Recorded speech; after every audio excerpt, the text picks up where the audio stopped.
been playing Jesus for 500 years. Like literally. Yeah. Jesus doesn't look anything like Brad identify Pitt. everything but the children of God. I need my people to wake up and understand that this is a propaganda. The curse of the pharaohs are a poor example of what wait for the plantation. Beware false prophets who come dressed in sheep's clothing, but inwardly are ravening wolves. You black man! He that stealeth the man.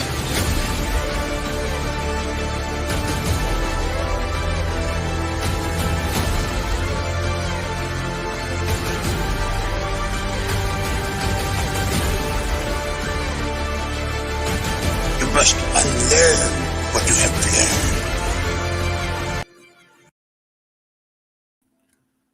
Shalom, shalom and blessings to all my brothers and sisters, my kinsmen, according to the flesh, to whom pertains every good thing, from the adoption to the glory, to the covenants, to the giving of the law, to the service of Elohim and the promises, who, what it said, who are the fathers, and of whom, as concerning the flesh, Mashiach came. I want to say peace and blessings to everybody. Hope you had a good day, blessed day. Hold on one second. Like the internet having signal issues. Give me a second.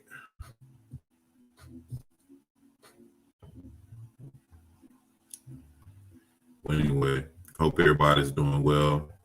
Hope you brothers and sisters had a blessed day. I know I want to thank the Most High for all of his goodness, his mercy, and his grace that he's bestowed upon us, particularly in these times. I want to thank him for opening us up to the truth of who we are and giving us hearts and minds to repent and to turn to him and to learn his ways and to get in alignment with him so that we could be in his favor. I want to thank him for that. I want to thank you, brothers and sisters, for joining in tonight. Not many people in the chat. Brother Darnell Blackshear, shalom to you. As always, glad to see you in the chat. Hope you had a blessed day. Sister Niecy Lewis, peace and blessings, my love. Sister Linda Ricks, hope you're doing well. Shalom and blessings to you. Sariyah Shebrew, shalom to you. Hope all is well with you. Real quick, we're going to be dealing with the Testament of Levi tonight. I wanted to deal with another discussion dealing with the Mashiach, but I'm gonna reserve that for another time in the near future. Peace and blessings to you, Sister Keisha. Hope you're doing well. But tonight we're going to deal with the Testament of Levi. It's a lot of good information in here that's going to be brought out as we read along. Shalom to you, Sister Katrina Brown. She says she's new to the chat. Well, welcome to the chat. Welcome to tonight's fellowship dealing with the Testament of Levi. This is a nightcap, and the purpose of this segment is to bring our brothers and sisters together in fellowship and to close the day off the right way, the same way we open up. Like I said, we getting in a routine of trying to do the live streams during the day and in the evening.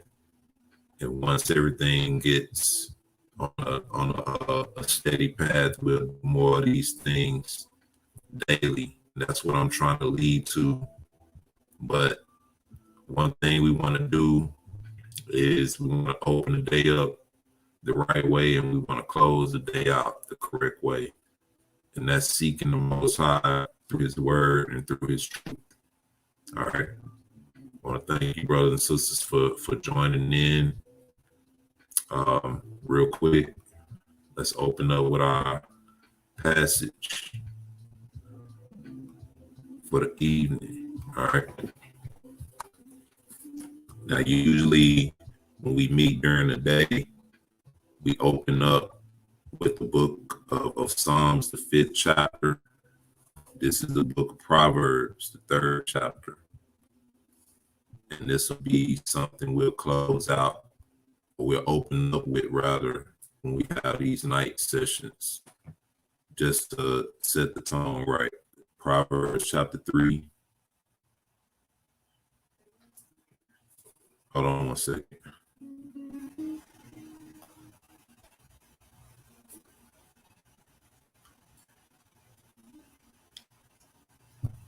Give me 1 second.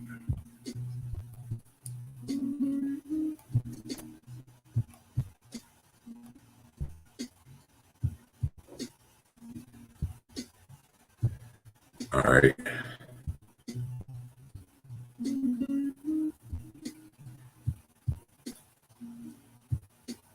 If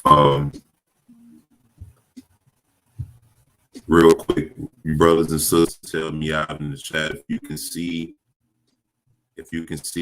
what's on the screen. If you can see the passage on the screen, hit 1. If not, hit 2. For some reason, I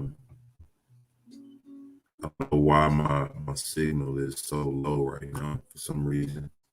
Shalom and blessings, brother Tasi Roland. Hope you're doing well.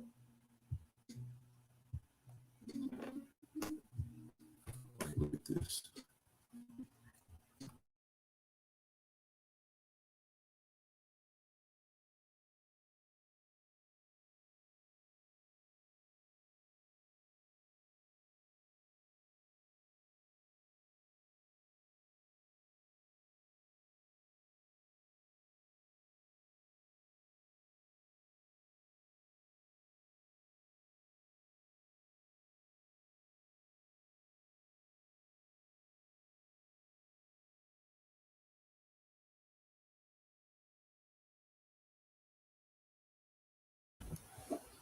All right, if you brothers and sisters can see the screen, hit 1. If not, hit 2. Okay, I see a lot of 2s. I'm having some signal issues for some reason. I don't know what's going on. But okay, seem to be working pretty well now. All right, this is Proverbs chapter 3, verse 19. It says, Jehovah by wisdom hath founded the earth, by understanding hath he established the heavens. By his knowledge the depths are broken up, and the clouds drop down the dew. My son, let not them depart from thine eyes. Keep wisdom and discretion. So shall they be life unto thy soul, and grace to thy neck. Then shalt thou walk in thy way safely, and thy foot shall not stumble. When thou liest down, thou shalt not be afraid. Yea, thou shalt lie down, and thy sleep shall be sweet. Be not afraid of sudden fear, neither of desolation of the wicked when it cometh. For your horse shall be thy confidence, and shall keep thy foot from being taken. So this is our passage that I would like to open up with whenever we have our night sessions. Just like in Psalms chapter 5, it says that in the morning will I direct my voice unto thee and will look up. You know, at night is letting us know that if we let not wisdom and discretion depart from us, it says that we will walk in safety and our foot will not stumble. And it says that we shall lie down and we shall not be afraid. We shall lie down and our sleep shall be sweet. And so that's the whole goal and intent for the Most High to grant us peace at the end of the day. You know, for those who worked hard and want to wind down, this is a good way to do it. And I'm glad you brothers and sisters are joining in for this. So let's get our psalm before we get into the reading of the Testament. Levi says, glorify God with a great voice. Proclaim his majesty in the congregation of the many. Glorify his name amid the multitude of the upright, and recount his greatness with the faithful. So if we were to examine this is pretty much telling us to, we don't have to burden ourselves with trying to, give the truth to everybody, only share the truth. And it says, glorify his name amid the multitude of the upright and recount his greatness with the faithful. All right. Join your souls to the good and to the perfect to glorify the Most High. Assemble together to make known his salvation, and be not slow in making known his strength and his majesty to the simple. For wisdom is given to make known the glory of the Lord and to recount the greatness of his deeds. She is made known to man to declare his strength to the simple and to give insight into his greatness to those without understanding. They who are far from her gates, who have strayed from her entrances. For the Most High is the Lord of Jacob, and his majesty is over all his works. And a man who glorifies the Most High is accepted by him as one bringing an offering, as one offering he-goats and calves, as one causing the altar to grow fat on a multitude of burnt offerings, as an agreeable incense by the hand of the righteous. From the doors of the righteous her voice is heard, and from the congregation of the devout her song. When they eat their fill, she is mentioned, and when they drink in community together. Their meditation is on the law of the Most High, and their words are for making known her strength. How far from the wicked is her word, and her knowledge from the insolent. Behold, the eyes of the Lord have compassion on the good, and his mercy is great over those who glorify him. From an evil time he saves their souls. Bless the Lord who redeems the humble from the hand of the strangers, and delivers the perfect from the hand of the wicked, who lifts up a horn out of Jacob and a judge out of Israel. He desires his tabernacle in Zion and chooses Jerusalem forever. All praise to the Most High, and may the Most High add a blessing to the reading, hearing, the believing of his word, and the doing of it. I want to thank you, brothers and sisters, once again for joining in. Those were just some quick opening passages of inspiration for our people, to keep our people in remembrance of the Most High and where his heart lies. His heart is with his people, his chosen.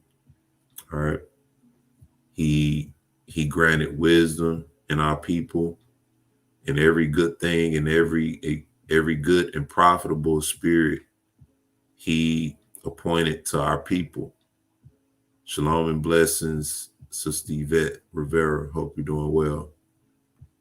All right, so we're going to get into the Testament of Levi tonight, and we're going to get into some details concerning what the Most High revealed to our forefather Levi in the testament that he left to his children before he died. Like I said, each one of the 12 patriarchs left a testament to their children before they died, and these testaments pretty much gave them insight into what will befall them in the last days, throughout the ages, all the way up into the judgment. All right. And so on that note, let's take a break. When we come back, we're going to get into the Testament of Levi. I want to say shalom and blessings once again. I want to thank you, brothers and sisters, for your time. I'll be right back.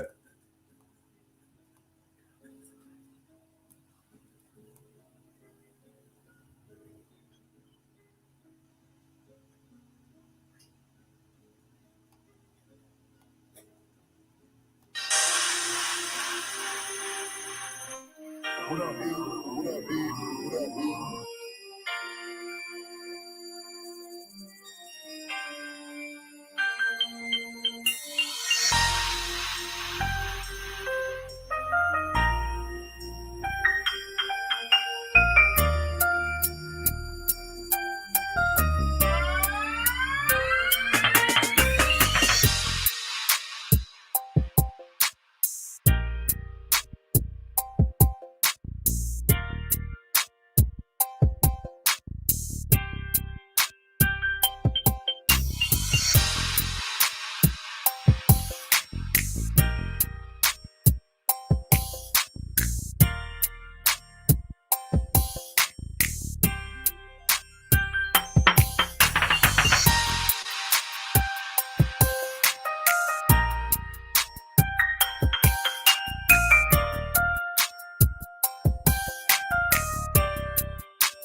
Shalom, shalom. Welcome back.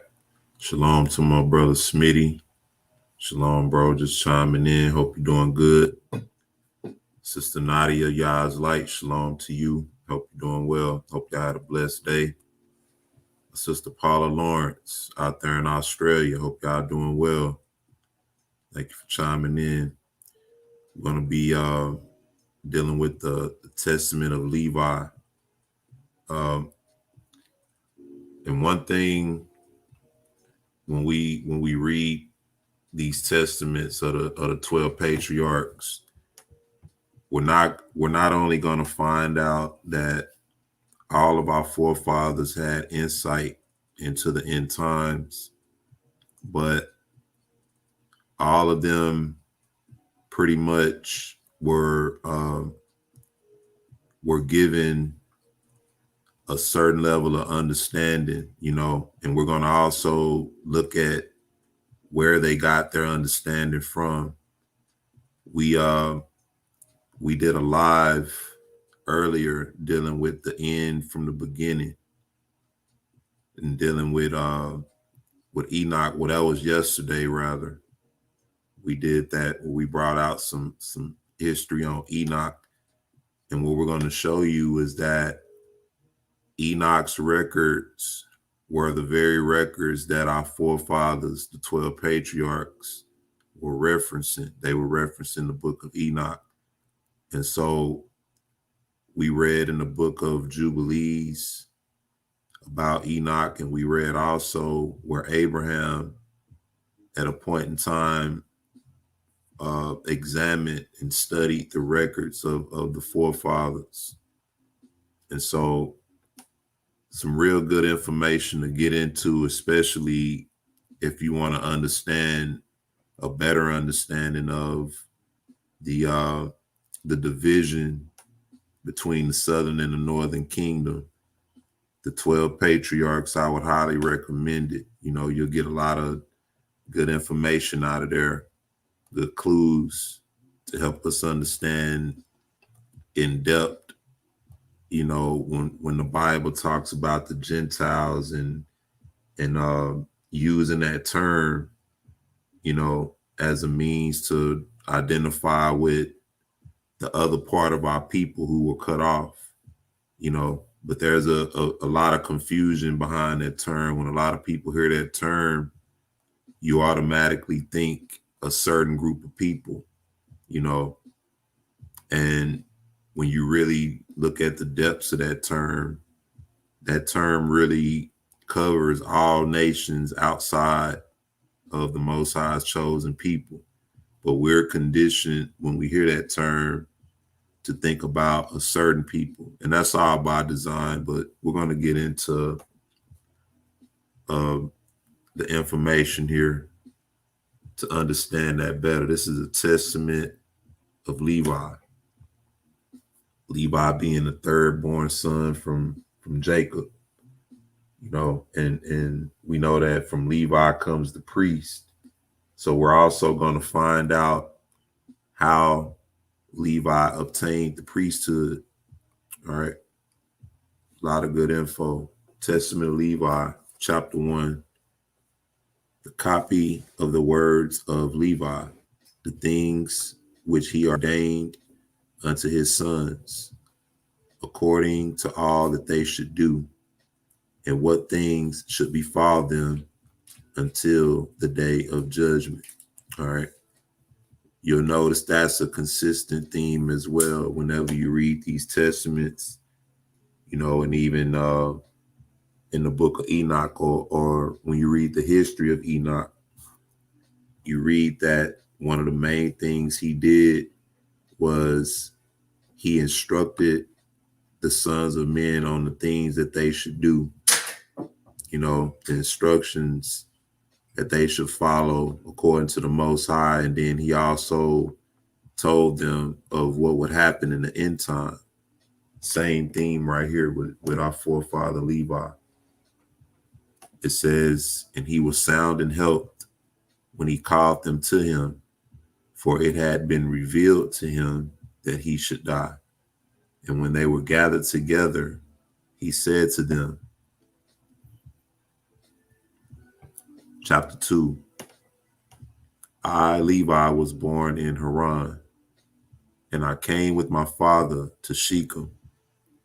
And I was young, about 20 years of age, when with Simeon I wrought vengeance on Hamor for our sister Dinah. We all know that Jacob had 12 sons and one daughter And we're all familiar with the incident of the sons of Amor, the Hamites, who defiled their sister. He went in and defiled their sister, and they weren't pleased with that.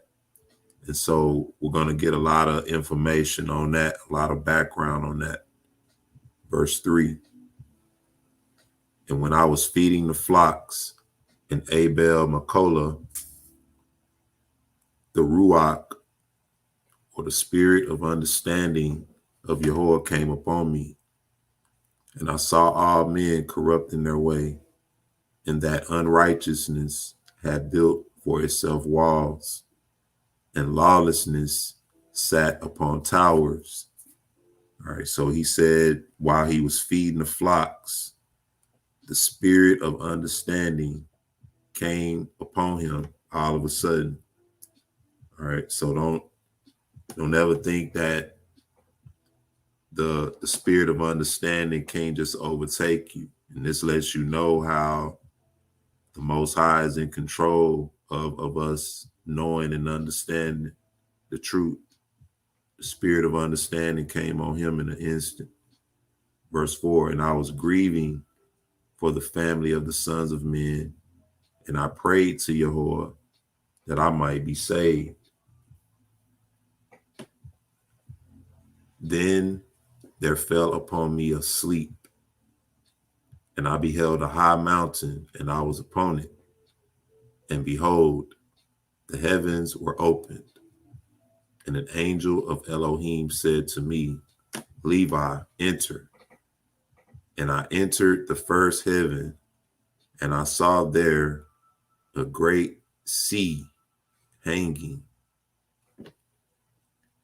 I don't know if you brothers and sisters remember the apocalypse of Abraham that we read, where it talked about how the Most High took Abraham up into the seventh heaven, and he was looking down on the firmaments of the other heavens. All right, well, in this, he's taking Levi up through the first heaven, and it says that when he entered the first heaven, he saw there a great sea hanging. Shalom and blessings, brother Jason Comfort.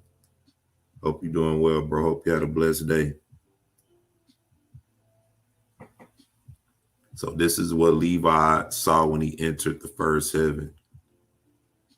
He saw there a great sea hanging. And further, I saw a second heaven far brighter and more brilliant, for there was a boundless height also therein. So in the first heaven, he was pretty much standing above the waters. When you read Genesis, it talks about how the Most High divided the waters from above the firmament from the waters below.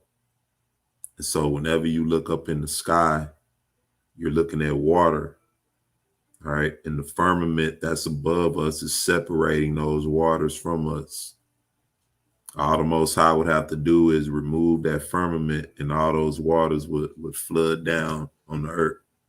And so he's standing above that. Shalom and blessings, Sister Diane, Brother Gregory. Shalom and blessings, Sister Diane.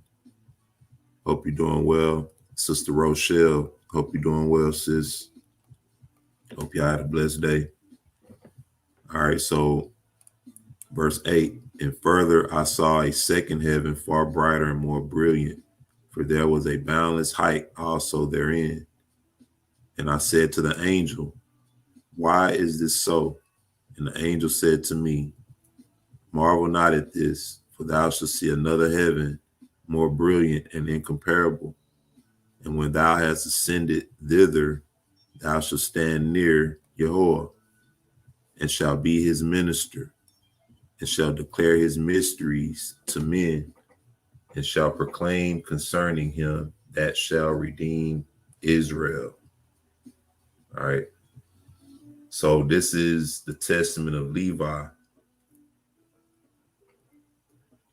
During this time, they weren't in any captivities.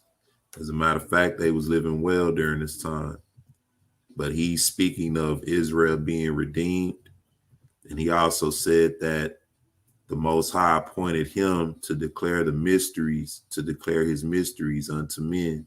So this lets you know who should be teaching and who shouldn't. You know, particularly those of the Levites were appointed that office, particularly. All right, and shall proclaim concerning him that shall redeem Israel. And by thee and Judah shall Yahweh appear among men, saving every family of men. And from Yahweh's portion shall be thy life, and he shall be thy field and vineyard, and fruits and gold and silver. So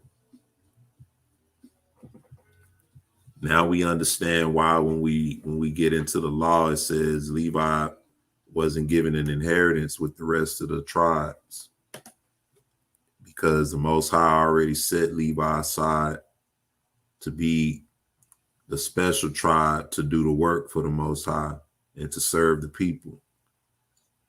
And in the highest of all, verse 4, and in the highest of all dwelleth the great glory, far above all holiness.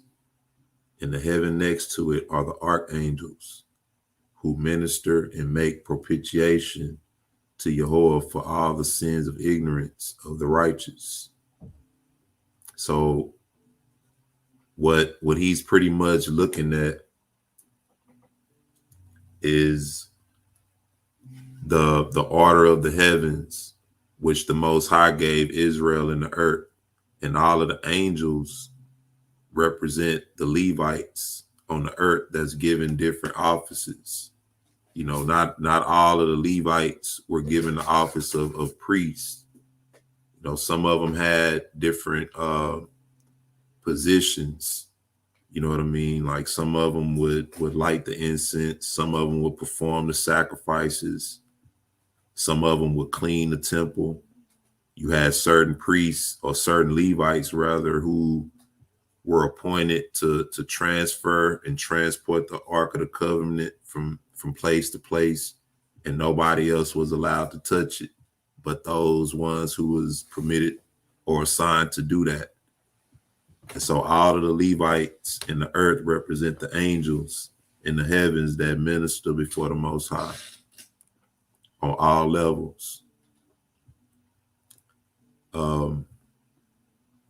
Let's see.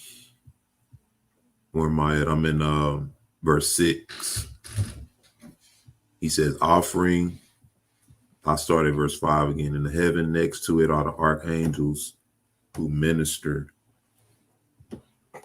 and make propitiation to Yahweh for all the sins of ignorance of the righteous, offering to Yahweh a sweet smelling savor, a reasonable and bloodless offering. And in the heaven below this are the angels who bear answers to the angels of the presence of Yahweh. All right, so once again, when we read the Apocalypse of Abraham, he kind of explained all of this, how the angels who were in one heaven were looking down and ordering the angels below them, giving them instructions from the Most High, and the angels below them giving answers. So this is sort of consistent with that. And in the heaven, verse 8, and in the heaven next to this are thrones and dominions, in which always they offer praise to Elohim. When therefore Yahweh looketh upon us, all of us are shaken. Yea, the heavens and the earth and the abysses are shaken at the presence of his majesty. But the sons of men, having no perception of these things, sin and provoke the Most High. So the Most High was revealing to Levi the secrets of the orders of the angels and the secrets of the orders of the heavens. And he showed him how all of the heavens and everything that he was showing them was pretty much under subjection. And whenever the Most High looked upon those things, they were pretty much shaken, or they were in fear, knowing that the eyes of the Most High was looking upon all of them.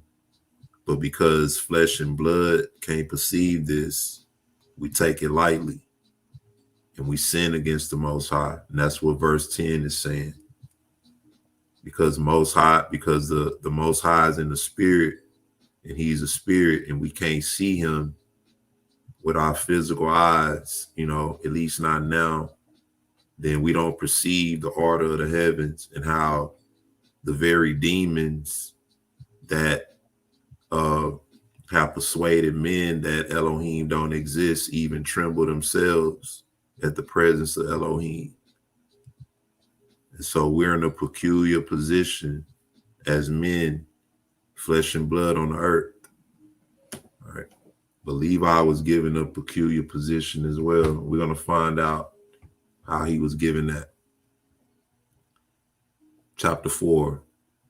Now therefore know that Yahuwah shall execute judgment upon the sons of men, because when the rocks are being rent, and the sun quenched, and the waters dried up, and the fire cowering, and all creation troubled, and the invisible Ruach melting away, and Sheol take its spoils through the visitation of the Most High, men will be unbelieving and persist in their iniquity. On this account, with punishment shall they be judged. So just like Revelations tell you how when the Most High started to allow these judgments and opening up these seals, and how men gonna pump their fist at the Most High and not gonna repent. That's what Levi is showing us right here. Shalom and blessings, Sister Patricia Thomas. Hope you're doing well. I know it's late, but I thank you for joining in. But Levi is showing us what we read in Revelations about how even when the judgments come on the earth, men are still going to be persistent in their iniquity. All right. And it says, on this account, with punishment shall they be judged. I'm in verse 2. Therefore, the Most High hath heard thy prayer to separate thee from iniquity, and that thou shouldest become to him a son and a servant and a minister of his presence. The light of knowledge shalt thou light up in Jacob. All right. We suffer from a lack of knowledge. All right. And the Most High appointed the Levites or the priests to light up knowledge in Jacob. But we're going to find out what happened to our priest. And it says, and as a son shalt thou be to all the seed of Israel. All right. And there shall be given to thee a blessing, and to all thy seed, until Yahuwah shall visit all the Gentiles in his tender mercies forever. All right, I got a note right here. See chapter 16, verse 5, because once again, this is where a lot of people will get thrown off when they see this word right here, Gentiles. But he says, until he shall visit all the Gentiles in his tender mercies forever. All right. One thing we have to consider too, where are all of our people scattered? All right. Just keep that in mind. But we're going to bring this more into light and understanding when we get to chapter 16, verse 5. These are short chapters. It says, and therefore there has been given to thee counsel and understanding, that thou mightest instruct thy sons concerning this, because they that bless him shall be blessed, and they that curse him shall perish. All right. So doesn't this sound familiar with what the Most High told Abraham? But we see that our Elohim changes not. All right. He's the same. And we can go throughout all of our records to show the consistency and how he dealt with many of our forefathers in the same manner. All right. And so it's only fitting that this blessing would be put on the priest, seeing that the priest would be the light to all of our people, the light of knowledge. So you want to always bless the priest and not curse the priest. Chapter 5. But we're going to see that our forefathers who were the priests and put in this position, they kind of took that to their head a little bit, and it caused them to stray away. We're going to get into that. He says, and thereupon the angel opened to me the gates of heaven, and I saw the holy temple, and upon the throne of glory, the Most High. All right, remember the Mashiach said he goes to prepare a place. All right, then it talks about the holy temple, New Jerusalem, coming down from Elohim out of heaven. So all of this is just a blueprint to let you know that all of this stuff was predetermined from the beginning of time. And the Most High was showing this stuff to our forefathers. Verse 2. And he said to me, Levi, I have given thee the blessings of the priesthood until I come and sojourn in the midst of Israel. I wonder who he was speaking to. All right, we know who this is talking about, but this is in the days of Levi. Remember that. Remember that for our conversation we're going to have about the Mashiach. All right. Then the angel brought me down to the earth and gave me a shield and a sword and said to me, execute vengeance on Shechem because of Dinah, thy sister, and I will be with thee because Yahweh has sent me. All right. I think that's, I want to say it's in the book of Jubilees, where it talk about how the Most High bless Levi because of his zeal and going to execute judgment because of his sister. Verse 4, it says, and I destroyed at that time the sons of Hamor, as it is written in the heavenly tablets. And I said to him, I pray thee, O Yahweh, tell me thy name, that I may call upon thee in the day of tribulation. And he said, I am the angel who interceded for the nation of Israel, that they may not be smitten utterly. For every evil spirit attacketh it. And after these things I awakened and blessed the Most High and the angel who interceded for the nation of Israel and for all the righteous. All right. So in the book of Daniel, it talks about how the archangel Michael, who interceded for the people, or who stands for the people rather, and fights for the people. This is who he was speaking to. All right. You can we read where the Most High appointed spirits over all the nations, but over Israel he never appointed the spirits, only the angels that he appointed over them on his behalf to protect his people. And like he said, I am the angel who interceded for the nation of Israel, that they may not be smitten utterly. All right.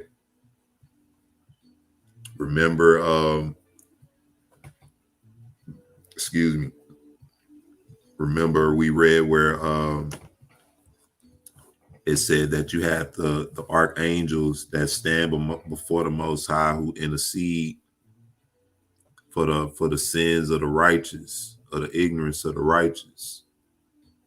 So the Most High, this is just showing you more of how the Most High is dealing with his people.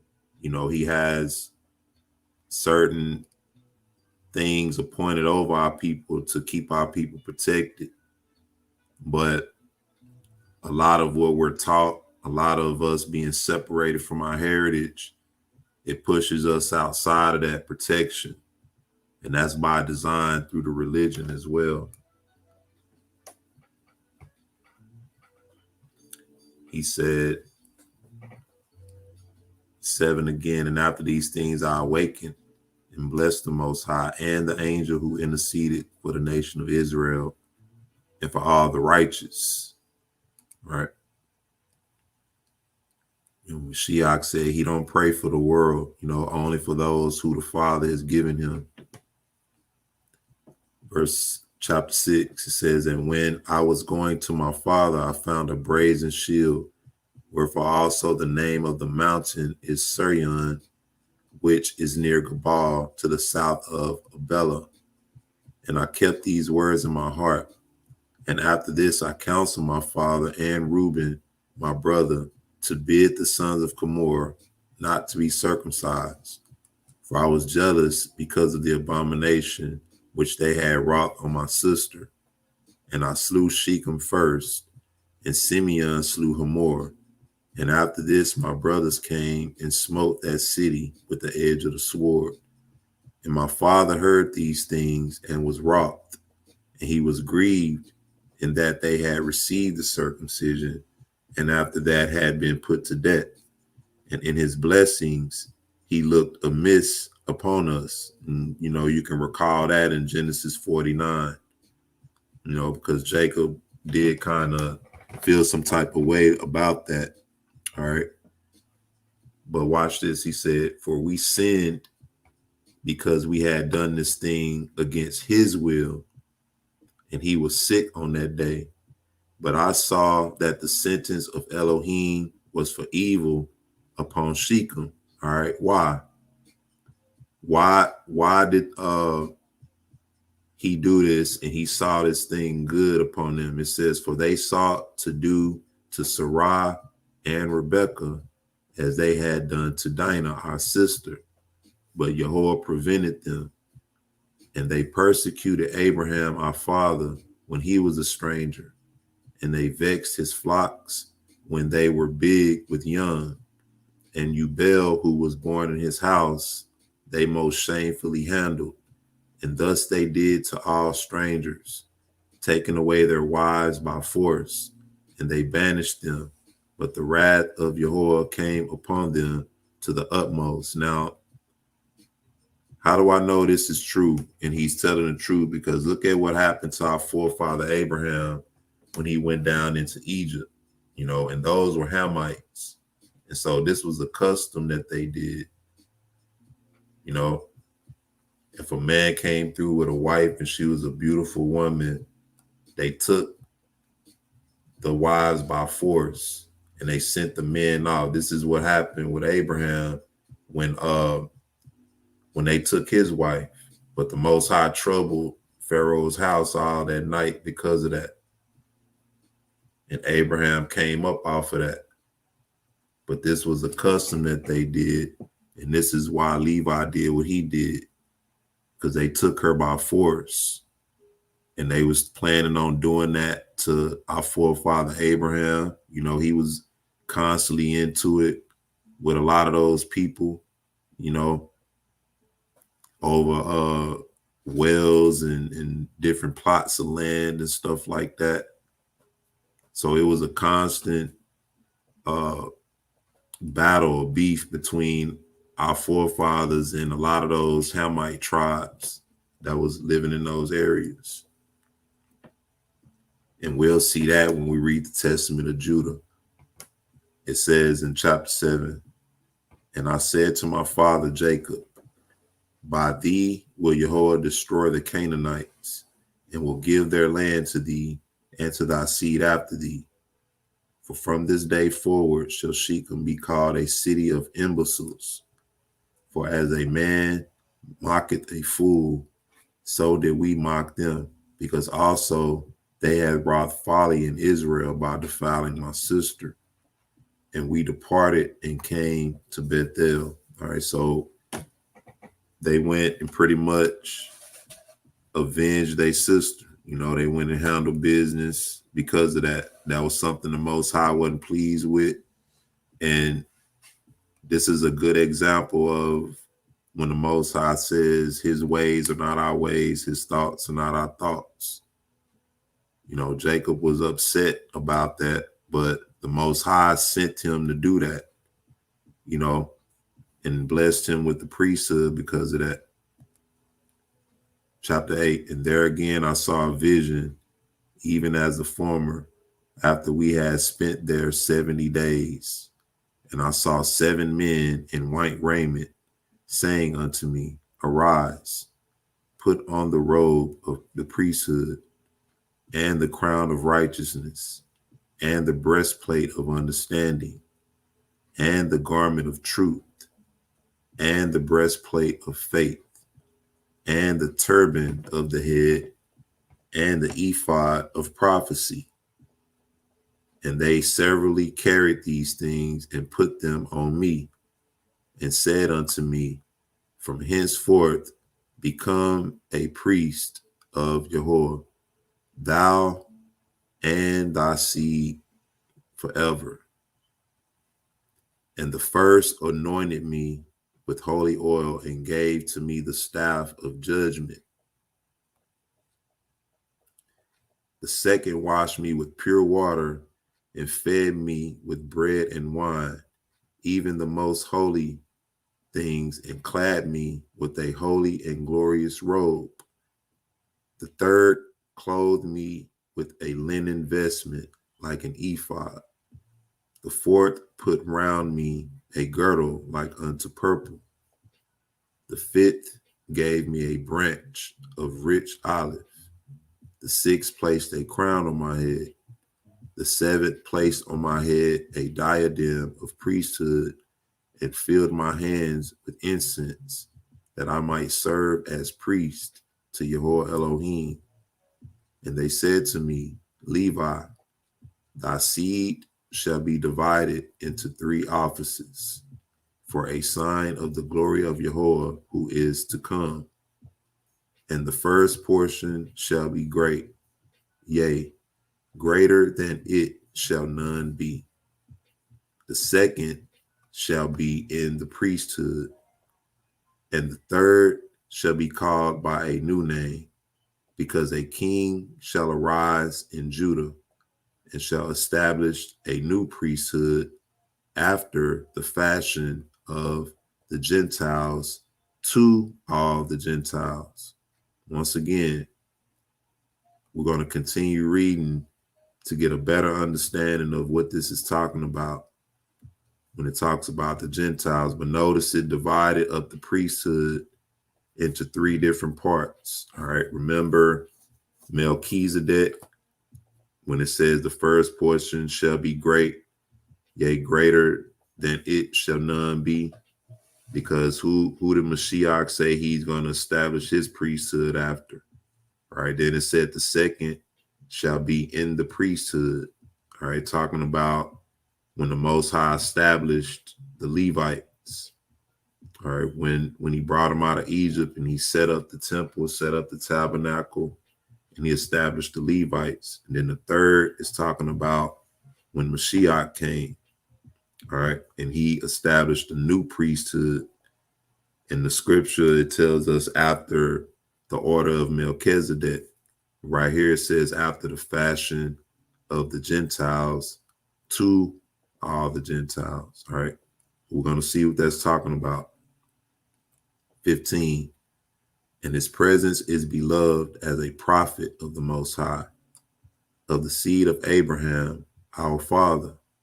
Talking about the Mashiach still. Therefore, every desirable thing in Israel shall be for thee and for thy seed. Talking about the priest. And ye shall eat everything fair to look upon, and the table of Yahweh shall thy seed apportion. And some of them shall be high priests and judges and scribes. for by their mouth shall the holy place be guarded. And when I awoke, I understood that this dream was like the first dream. And I hid this also in my heart and told it not to any man upon the earth. All right. So in a dream, the Most High revealed to Levi concerning the priesthood and how the Most High appointed him to be priest. Not only him, but speaking of his seed after him forever. So forever is talking about even in the future when the Most High reestablishes Israel as a nation. We read in prophecy where he's going to reestablish the Levites. In Isaiah 66, it talks about that. All right, so this is the priesthood, the Levitical priesthood from the beginning all the way to the end. And what Levi is really going to break down to his children what's going to befall them in the end times. So we're in chapter 9. Yeah, do I got some more? Yeah, you did. Here it is. I got it. Let me get a drink.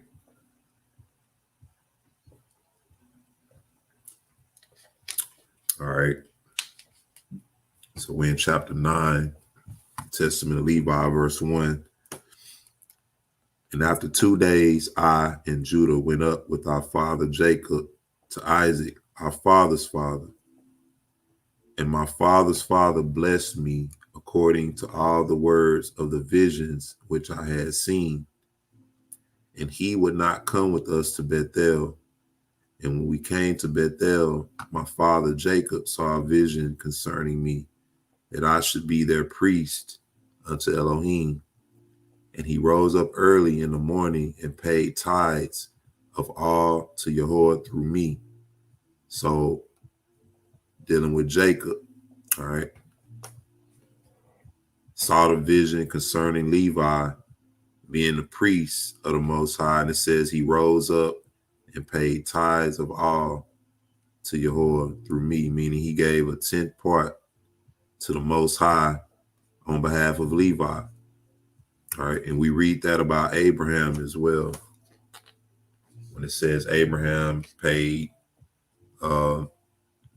tithes to Melchizedek, or that Levi paid tithes to Melchizedek because he was yet in the loins of Abraham.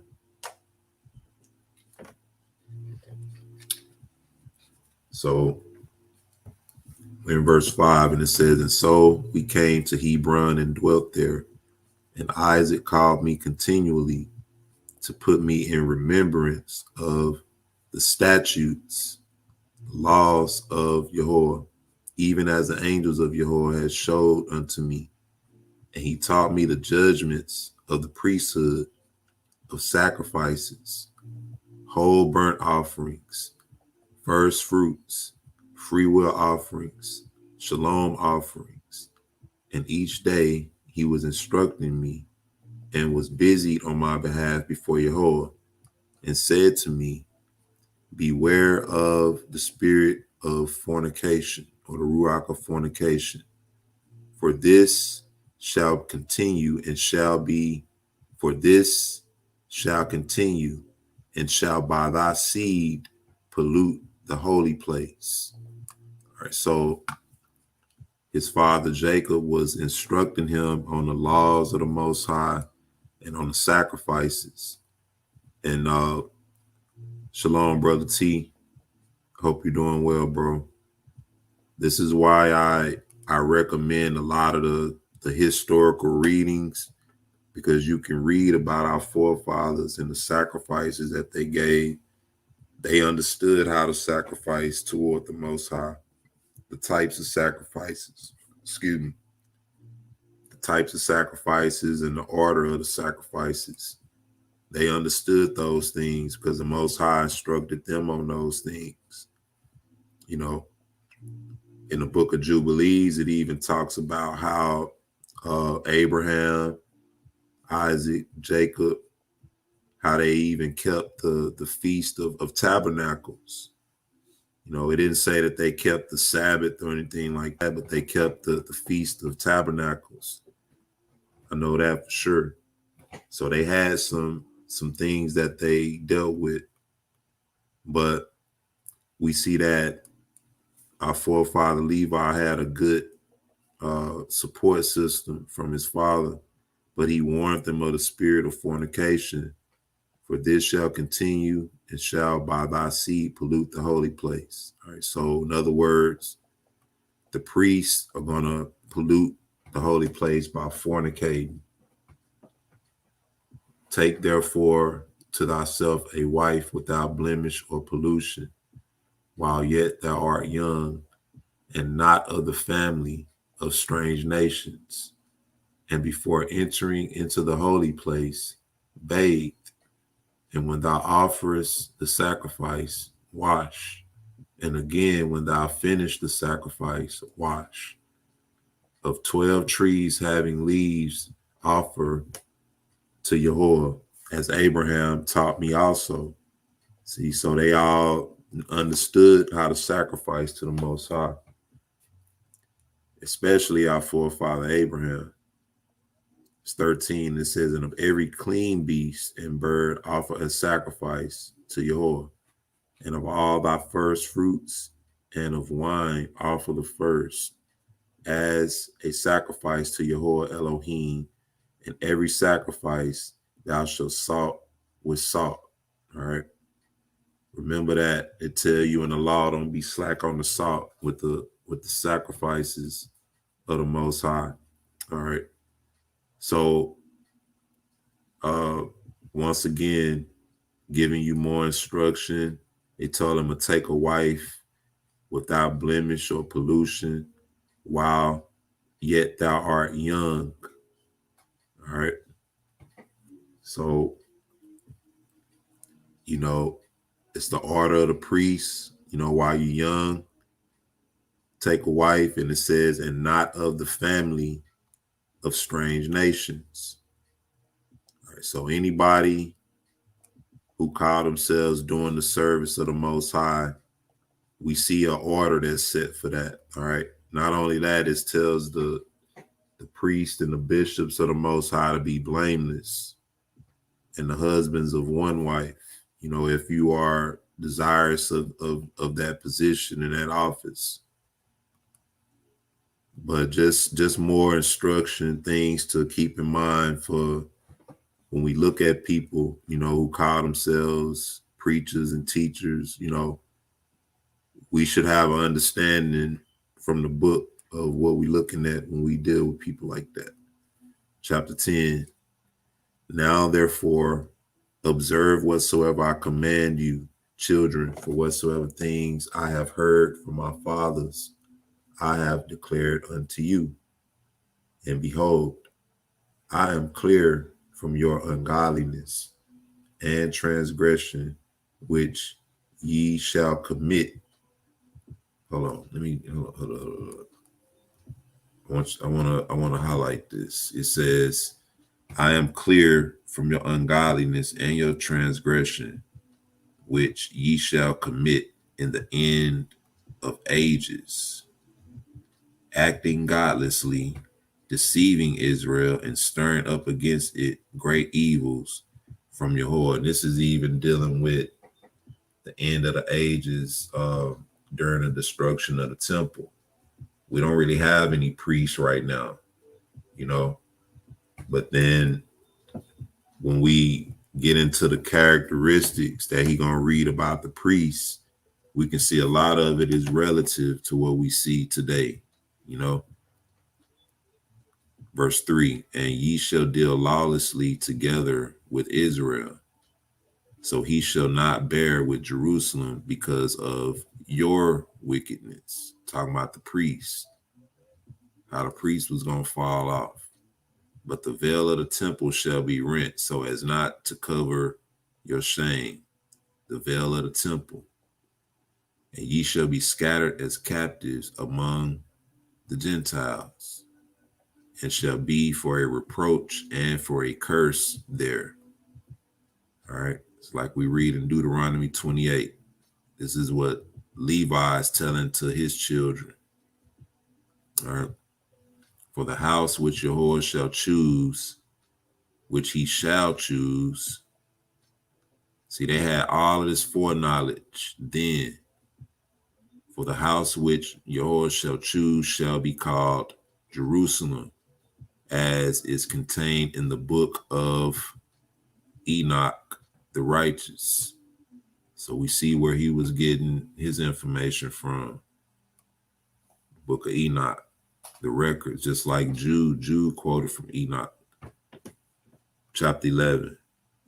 Therefore, when I took a wife, I was 28 years old, and her name was Milcah.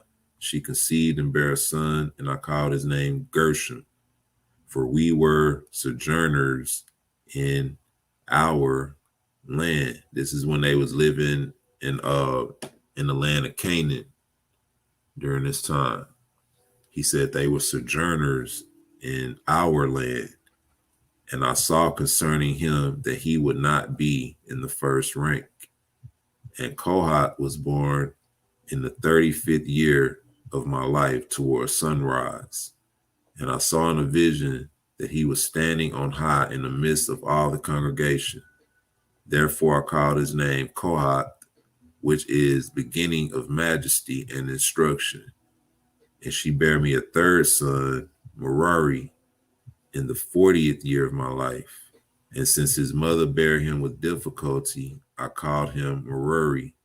That is my bitterness, because he also was like to die. So he almost died.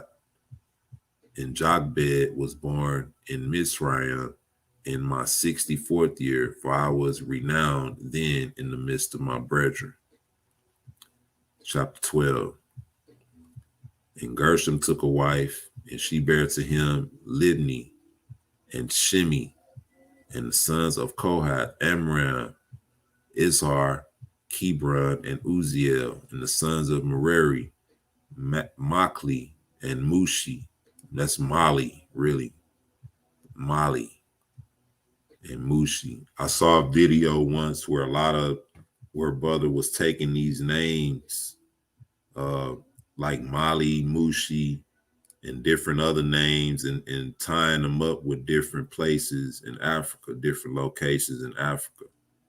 Because back then, the locations were named after the people who established them. And so I thought that was kind of interesting as well. But verse 4, and in my 94th year, Amram took Jochebed, my daughter, to him to wife, for they were born in one day, he and my daughter. 8 years old was I. 8 years old was I when I went into the land of Canaan, and 18 years when I slew Shechem, and at 19 years I became priest. And at 28 years I took a wife, and at 48 I went into Mizraim. And behold, my children, ye are a third generation. In my 118th year, Joseph died. All right. So he just giving some background. He said, letting you know when he took his wife and everything, had his children. All right. Then his sons had children. And then he get into letting you know 8 years. He was 8 years old when he went into the land of Canaan. All right. And 18 years old when he slew Shechem. And at 19 years, I became priest. And at 28 years, I took a wife. And at 48, I went into Mizraim, And so he's speaking to the children of the third generation from that time. All right. I take it from the time that he went into Egypt, But he says, in my 118th year, Joseph died. All right. So I'm going to take a break real quick. From there, we're going to come back and pick it up at chapter 13. And so, shalom and blessings once again to you, brothers and sisters. Thanks for joining in. I'll be right back.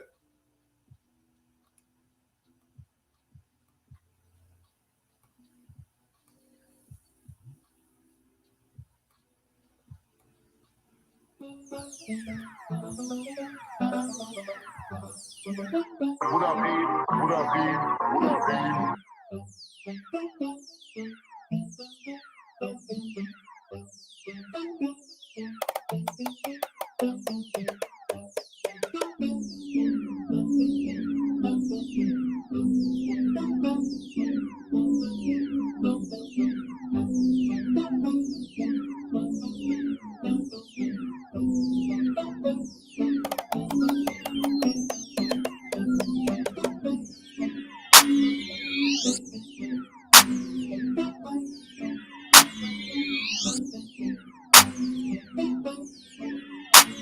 What up, Eve? What up, Eve? What up, Eve?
Shalom, shalom. Welcome back. Shalom and blessings, Brother Richard Thompson. Hope you're doing well. Brother Zadok, Yahoo, shalom and blessings to you. Hope everybody's doing well. Brother T said I saw a video about different locations on ancient maps of Africa, example, the desert of Seth and Jerusalem. Yeah, I've seen a couple of those things too, you know, and I'm not one of those that, you know, admits that I know exactly where things are location wise, you know, but a lot of the things that I have seen about that have been pretty convincing, you know. Like I say, it's not to certify anything exactly. We're going to find out where our land is, but it's quite compelling to say the least. Shalom and blessings on my phone, so I can't tag your type family. Sorry. Shalom to you. I'm sure you might be speaking to somebody in the chat. All right, so we're in chapter 13 of the Testament of Levi. All right, let me get that back up.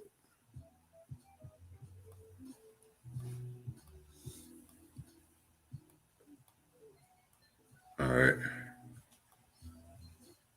Chapter 13.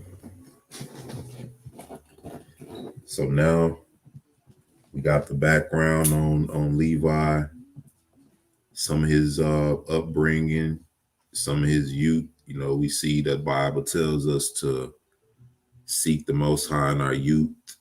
You know, they who seek him, if you seek him early, they who seek him early shall find him.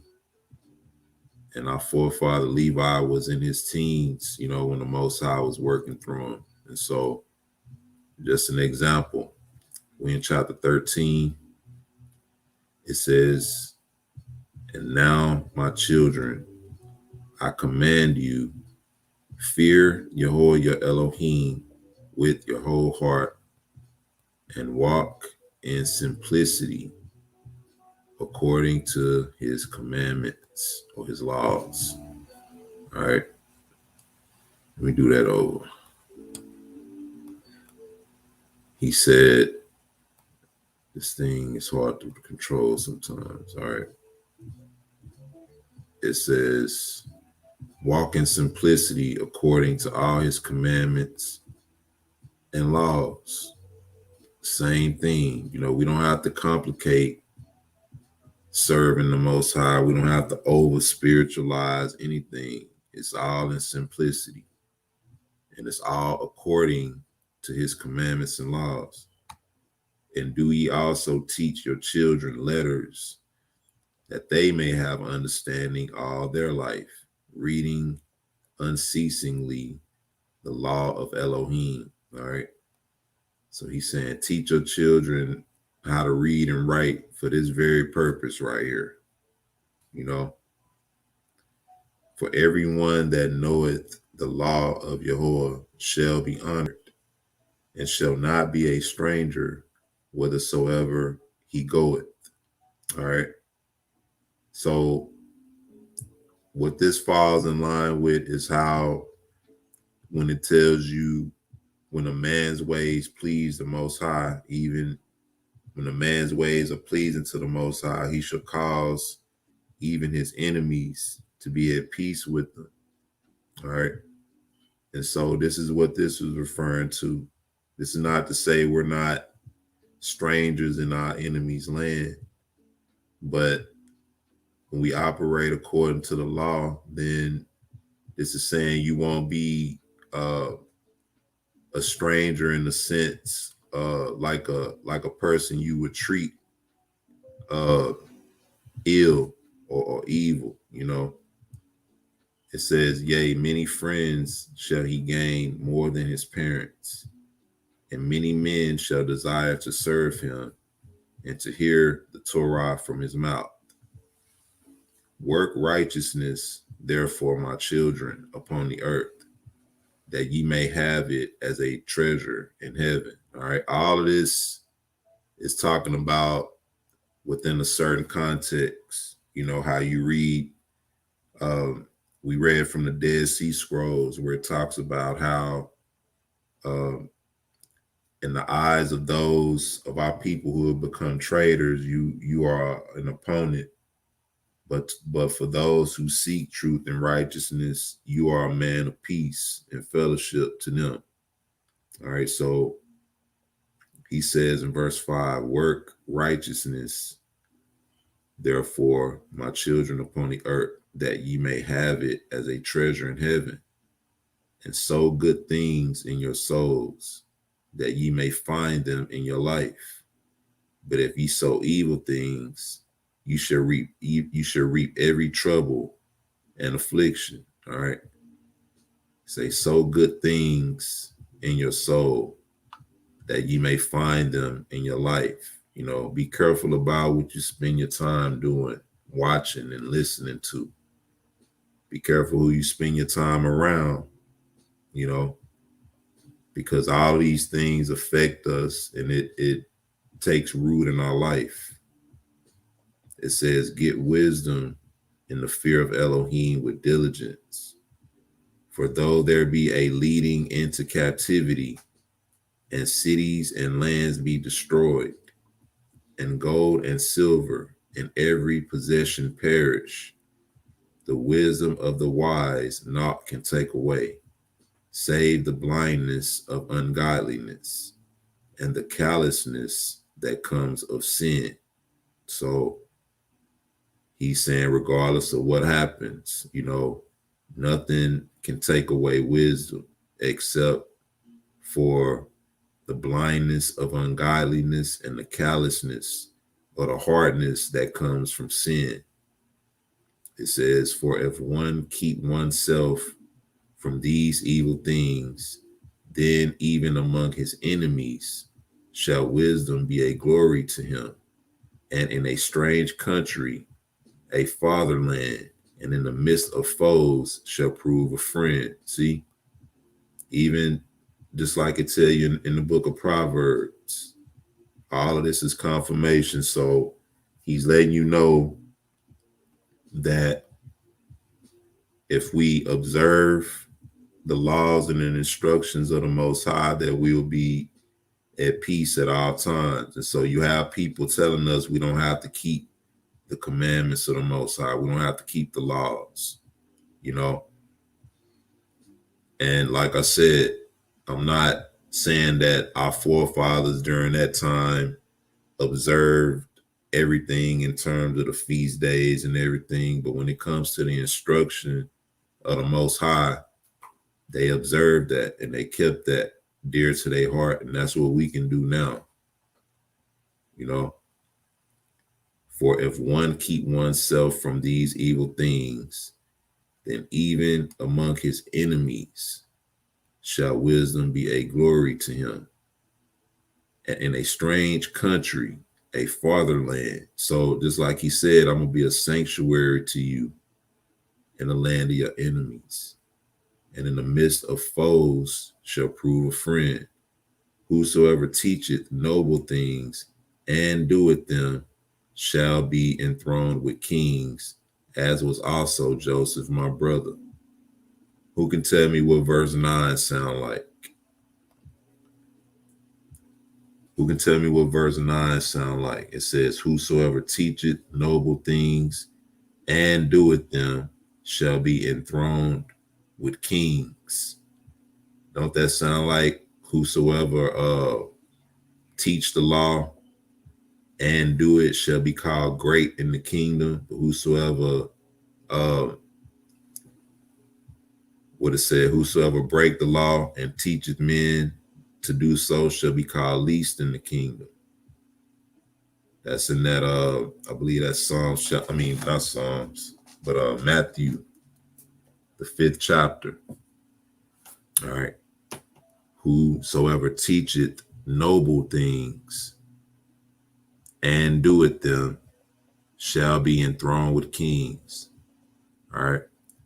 Whosoever teacheth men, whosoever keep the law and teacheth men, so shall be called great in the kingdom. We're in 14 now. Keep in mind, we still dealing with that Gentile issue. We're gonna run into that. But just keep that in mind. We haven't forgot about that. Therefore, my brethren, I know from the book of Enoch, right? Shalom, brother Rupert McDonald. Hope you're doing well. So he said, I know from the book of Enoch that at the end of ages, ye will transgress against Jehovah, stretching out hands to wickedness against him. And to all the Gentiles shall ye become a scorn. All right. Just like it tells us in Deuteronomy, how we're going to be a reproach among the nations where we scattered. For our father Jacob is pure from the transgression of the high priest, chief priest, who shall lay their hands upon the Savior of the world. Now, who did it say laid their hands upon the Savior of the world? The chief priest. All right. It's from the priest that the people receive their blessing, receive their redemption, justification from sin. Everything has to go through the priest. Excuse me. And so he's saying that the chief priests who shall lay their hands upon the Savior of the world, once again speaking of Mashiach. And so when those chief priests said that his blood be upon us and upon our children, he was speaking of us. So right now, you know, we're under the blood. You know, if you're an Israelite, whether you believe it or not, we're under the blood of Mashiach because of the priest. Verse 3, he says, my sons, as the heaven is pure in Yahweh's sight than the earth, so also be ye the lights of Israel, purer than all the Gentiles. All right. Just like the heaven is pure in Yahweh's eyes than the earth, so also be ye the lights of Israel, pure than all the Gentiles. But if ye be darkened through transgressions, what therefore will all the Gentiles do living in blindness? All right. Yea, ye shall bring a curse upon our family, because the light of the law which was given for you to lighten every man, this ye desire to destroy by teaching commandments contrary to the ordinances of Elohim. All right. The offerings of Yahweh ye shall rob, and from his portion shall ye steal choice portions, eating them contemptuously with harlots. All right. So in other words, you're going to start dipping into the best of all things, and you're going to get greedy, and you're going to start using these things to your own lust. And it says you're going to steal choice portions, eating them contemptuously with harlots. And this goes into how a lot of people in that position, you know, fall into that. You know, a lot of pastors get caught up in scandals and things like that. And that's for our time, but this is what the priest was doing back then, defiling the temple, you know, with fornicating. And out of covetousness, ye shall teach the commandments of Yahweh. Wedded women shall ye pollute. All right, married women gonna be polluted by the priest. And the virgins of Jerusalem shall ye defile. And with harlots and adulteresses shall ye be joined. And the daughters of the Gentiles shall ye take to wife. There you go. There go your 12 tribes chart. Right. And the daughters of the Gentiles shall ye take to wife. Watch, purifying them with an unlawful purification. Right? That's what's going on. And your union shall be like unto Sodom and Gomorrah. And ye shall be puffed up because of your priesthood, lifting yourselves up against men. And not only so, but also against the commands of Elohim. That's what happens. The priest got puffed up because, remember, the Most High told Levi, the best of everything is yours. You know, you're going to eat everything pleasant to look upon, you know. And we know that the priest was well off because the people, like I said, everything had to go through the priest. So whenever atonement had to be made for sin, that had to be brought to the priest. Whenever somebody wanted to bring an offering, that had to go through the priest, you know. What they started doing was they started cutting into the things that was dedicated to the Most High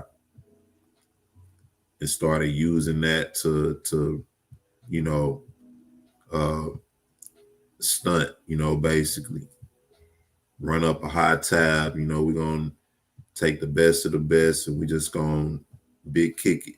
And that's all they were doing, using their power to allure people in to the lust of the flesh, like how church go on now.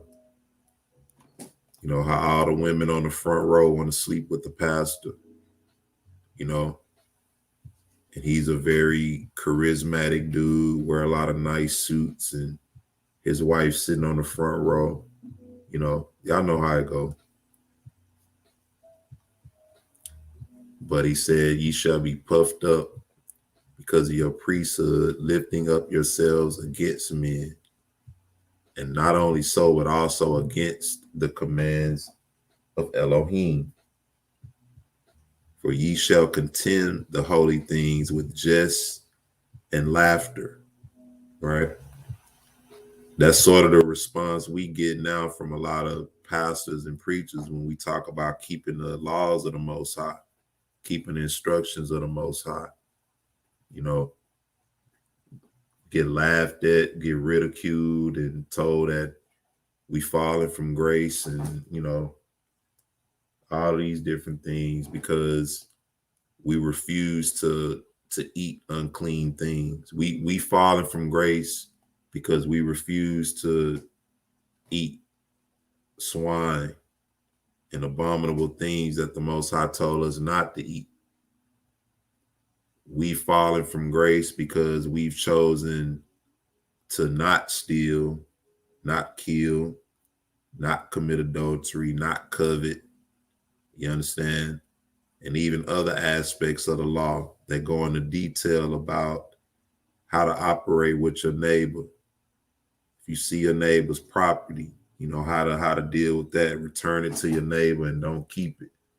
You telling me we don't have to do any of that stuff? Well, maybe that's why the world is the way it is. You know, all spirituality and no practicality, no simplicity. You know, that's why he said, observe the commandments of the Most High in simplicity. You know, don't complicate it. Chapter 15. Therefore, the temple, once again, the temple which Yehoshua, there was no temple during the time of Levi, which Yehoshua shall be laid waste through your uncleanness, and ye shall be captives throughout all nations, and ye shall be an abomination unto them. Ye shall receive reproach and everlasting shame from the righteous judgment of Elohim, and all who hate you shall rejoice at your destruction.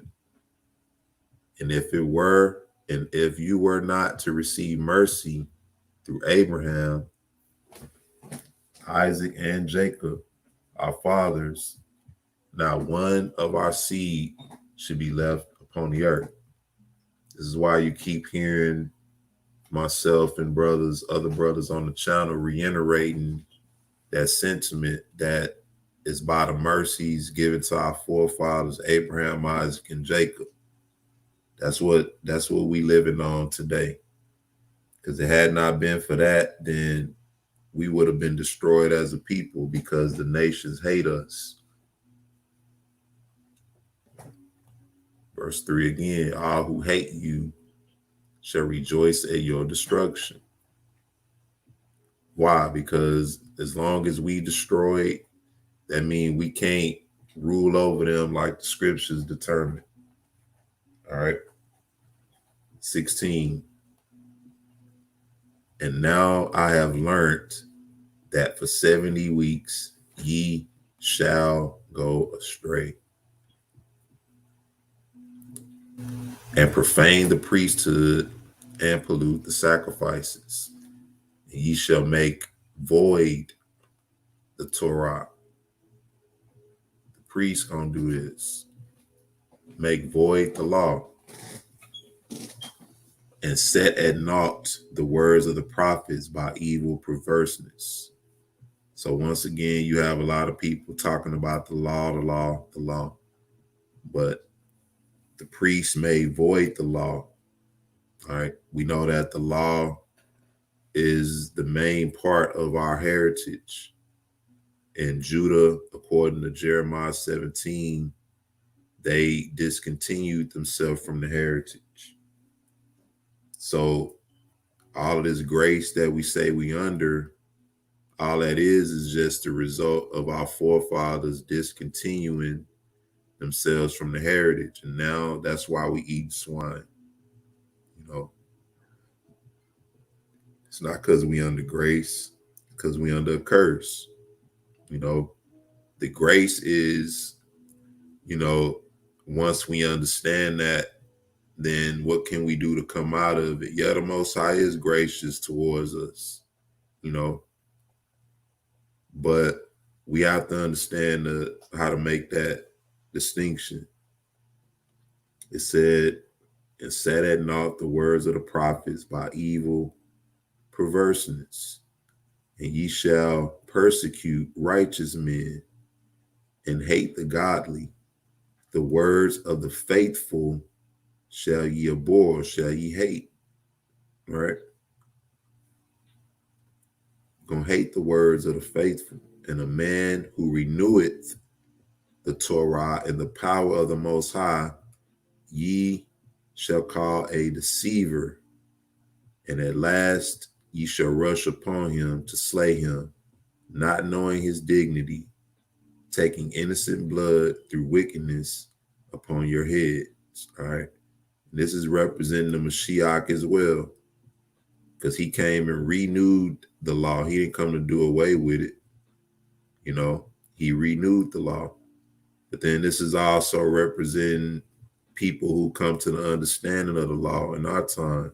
You know, he said, you should be called a deceiver. And that's what we get told a lot of times. You know, we deceiving the people into going back into the law. You know, when the scripture said that in the land of our captivity, we will recall ourselves, you know. So verse 4, and your holy place shall be laid waste even to the ground because of him. Speaking of what they did to our Mashiach, you know, that was vengeance. That was like the straw. The Most High already spoke of it to come, but when that happened, that was like the end, you know. And ye shall have no place that is clean, but ye shall be among the Gentiles. All right, a curse and a dispersion until he shall visit you, and in pity shall receive you through faith in water. All right, so once again, here's where I wanted to get to about the Gentiles. It says, and ye shall have no place that is clean, but ye shall be among the Gentiles, a curse and a dispersion, until he shall again visit you. All right, so he's talking about his chosen.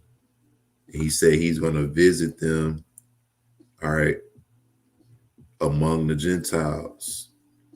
He said, ye shall be among the Gentiles a curse and a dispersion until he shall visit you. All right. But if we go back up to where was that? That was chapter 4, verse 4. All right. It says, and there shall be given to thee a blessing, and to all thy seed until Jehovah shall visit all the Gentiles in his tender mercies forever. So right here, he's saying he's going to visit all the Gentiles in his tender mercies in chapter 4, verse 4.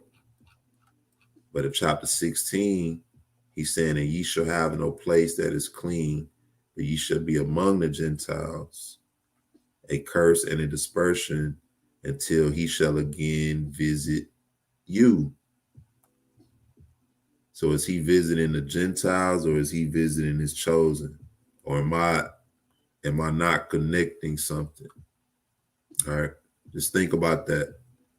Because in these records, like I said, these records spoke of all of these things. And our forefathers even understood that the Gentiles or the portion of our kingdom will become Gentiles in the last days. And even ourselves, we are considered heathen because we're not a nation yet.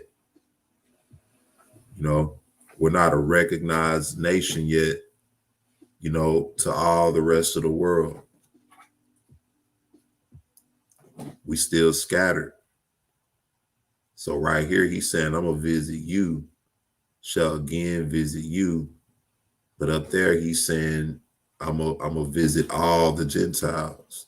It's because his people are scattered. That's where the people are scattered, among the Gentiles. And in pity shall receive you through faith and water. 17. And whereas ye have heard concerning the 70 weeks, hear also concerning the priesthood. For in each jubilee there shall be a priesthood. And in the first jubilee, the first who is anointed to the priesthood shall be great, and shall speak to Elohim as to a father. And his priesthood shall be perfect with Jehovah. And in the day of his gladness shall he arise from the judgment or the salvation of the world. In the second jubilee, he that is anointed shall be conceived in sorrow of beloved ones, and his priesthood shall be honored and shall be glorified by all. And the third priest shall be taken hold of by sorrow, and the fourth shall be in pain, because unrighteousness shall gather itself against him exceedingly, and all Israel shall hate each one his neighbor. The fifth shall be taken hold of by darkness, likewise also the sixth and the seventh. And in the seventh shall be such pollution as I cannot express before men, for they shall know it who do these things.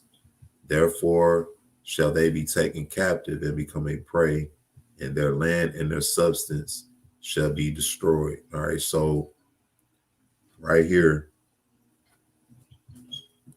is where we kind of see how far our priests fell off, and it says that they were doing such pollution as cannot express before men, for they shall know it who do these things. So in other words, when that time or that generation come with a priest or that defiled, they're going to know what they're doing. All right. And therefore shall they be taken captive and become a prey, and their land and their substance shall be destroyed. And in the fifth week, they shall return to their desolate country and shall renew the house of Jehovah. And in the seventh week shall come priests who are idolaters, adulterers, lovers of money, proud, lawless, lascivious, abusers of children, and beasts. All right. So our priest was really into some things that we probably don't even want to discuss, you know. And this is just according to this record. We know when we read scripture, it talk about how the priests did a lot of pollution in the temple, you know, how they got with strange women, even in who was that? I think it's the book of Nehemiah or Ezra. I think it's Ezra where it goes into that. But this is just an idea. And when I read this before, this what caught my attention: abuses of children and beasts, you know. So just something to think about, you know. That's some of the stuff that was going on. 18, it says, and after their punishment shall have come from Yahweh, the priesthood shall fail. Then shall Yahweh raise up a new priest, and to him all the words of Yahweh shall be revealed, and he shall execute a righteous judgment upon the earth for a multitude of days. And his star shall arise in heaven as of a king, lighting up the light of knowledge as the sun the day. And he shall be magnified in the world. He shall shine forth as the sun on the earth, and shall remove all darkness from under heaven. And there shall be peace in all the earth. The heavens shall exult in his days, and the earth shall be glad, and the clouds shall rejoice. And the knowledge of Yahweh shall be poured forth upon the earth, as the water of the seas, and the angels of glory of the presence of Yahweh shall be glad in him. The heavens shall be opened, and from the temple of glory shall come upon him sanctification, with the Father's voice as from Abraham to Isaac. And the glory of the Most High shall be uttered over him, and the ruach of understanding and sanctification shall rest upon him in the water. For he shall give the majesty of Yahweh to his sons in truth forever. And there shall none succeed him for all generations forever. And in his priesthood the Gentiles shall be multiplied in knowledge upon the earth, and enlightened through the grace of Yahweh. In his priesthood shall sin come to an end, and the lawless shall cease to do evil, and the just shall rest in him. And he shall open the gates of the garden of paradise, Eden, and shall remove the threatening sword against Adam. So, and in his priesthood, the Gentiles shall be multiplied in knowledge upon the earth. All right, speaking of, once again, when he came in the earth, that's when he established his priesthood. That's when he made a change to the law. That's when he appointed his disciples, all right, and apostles, and he sent them out to the lost sheep of the house of Israel, who were in that day Gentiles. All right. A lot of passages to confirm that. All right. But it says in verse 11, he shall give to the saints to eat from the tree of life, and the ruach of holiness shall be on them, and Belial shall be bound by him. And he shall give power to his children to tread upon the evil spirits. Speaking of the millennial reign, when Satan is going to be bound, and Yahweh shall rejoice in his children and be well pleased in his beloved ones forever. Then shall Abraham and Isaac and Jacob exult, and I will be glad, and all the saints shall clothe themselves with joy. All right. There's a lot of things, miraculous things that's going to happen. All right. I don't want to get too deep into those things now. We most definitely will in the future. But notice he's speaking the future, and he's speaking of Abraham, Isaac, and Jacob being elevated. All right. Then he says, and I will be glad. So the Most High, according to the scriptures, according to the records, upon our deliverance, there are going to be some other things going on as well. It says, and all the saints shall clothe themselves with joy. And now, my children, ye have heard all. Choose therefore for yourselves either the light or the darkness, either the Torah of Yahuwah or the works of Belial, either the law of Yahuwah or the works of the evil one. And his sons answered him, saying, before Yahuwah we will walk accordingly to his Torah. And their father said unto them, Yahuwah is witness, and his angels are witness, and ye are witness, and I am witness concerning the word of your mouth. And his son said unto him, we are witnesses. All right, that sounds familiar as well. The Most High gave Israel the covenant on Mount Sinai, and thus Levi ceased commanding his sons, and he stretched out his feet on the bed and was gathered to his fathers after he had lived 137 years. And they laid him in a coffin, and afterwards they buried him in Hebron with Abram, Isaac, and Jacob. All right. That's the end of the Testament of Levi. Hope you brothers and sisters enjoyed that history. I'm going to take a break. When we come back, we're going to close out. Shalom and blessings.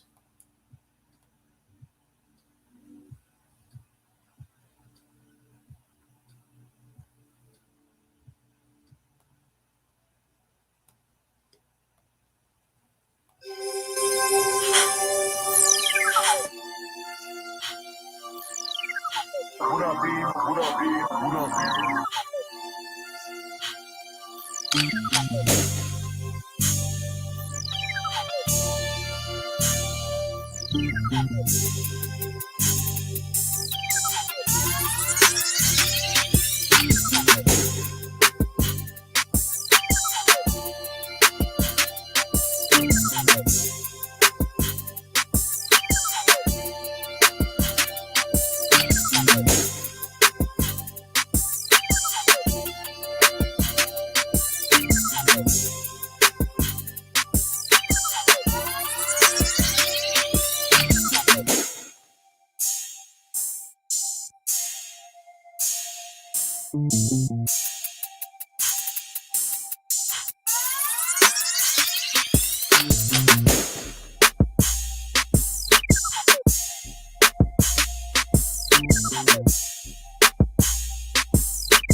Shalom,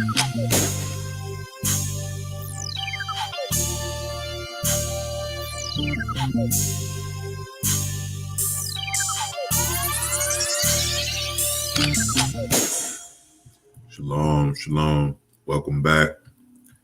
Well, thank you, brothers and sisters, for chiming in and spending your time tonight in this fellowship. Shout out to my brother T, my brother Smitty.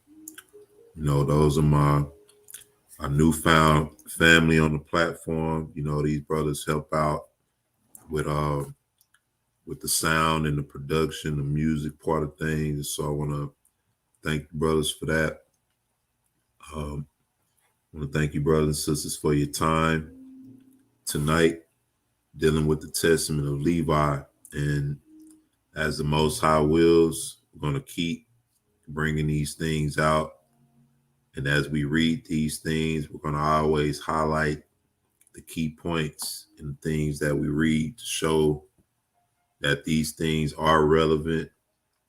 They are very pertinent and vital to what we study. You know, it's a big part of what we should be implementing into what we study. And so I want to thank all of you brothers and sisters for your time. I want to highly recommend that brothers and sisters read some of these things on your own. With the Testament of the 12 Patriarchs, you know, those are, you know, not very long. The chapters are not that long, you know, and depending on what version you get, you know, the chapters are divided up differently, but it's the same exact information. All right. The version that I read from tonight is divided up into multiple chapters, you know, whereas another version may have the divisions different. You know, you may not have as many chapters, but when you read through it, it's the same information. All right. So once again, highly recommend that to the brothers and sisters. Don't forget about Kingdom Conversations tomorrow night, most high willing, 8 p.m., hosted by the brother Cleo. We really do appreciate you brothers supporting that, brothers and sisters supporting that. Also, do me a favor, if you haven't, hit the like button and the subscribe button if you haven't done so. If you feel that this platform is really worth your time and energy, you know, then liking and subscribing is something that we both recommend and appreciate from you brothers and sisters. So feel free to do that. Most high willing, we're gonna come back maybe in the noon tomorrow, see what we got going on, and we may try to come with another fellowship tomorrow. And don't forget about the prayer on Friday evenings, the prayer we have with the family.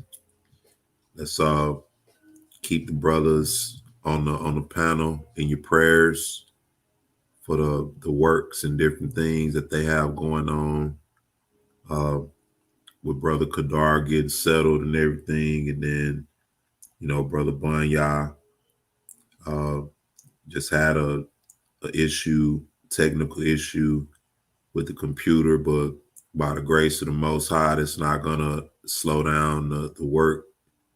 And so once again, you know, just little things like that can easily offset you and frustrate you. So let's just keep the brothers in our prayers on that. And let's see, anything else, man? Anybody in the chat got anything, you know, before we close out and set up the reading here? All right.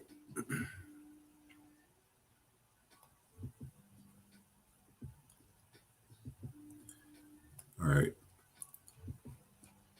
This is just a quick prayer to dedicate to the family. Hope everybody sleeps well.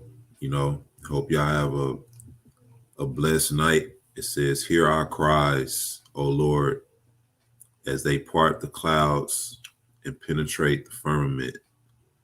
Allow them to flow through your ears as a most pleasant tune, as the Elohim of our forefathers, the Elohim of our creation, the one true living Elohim, we call out to you.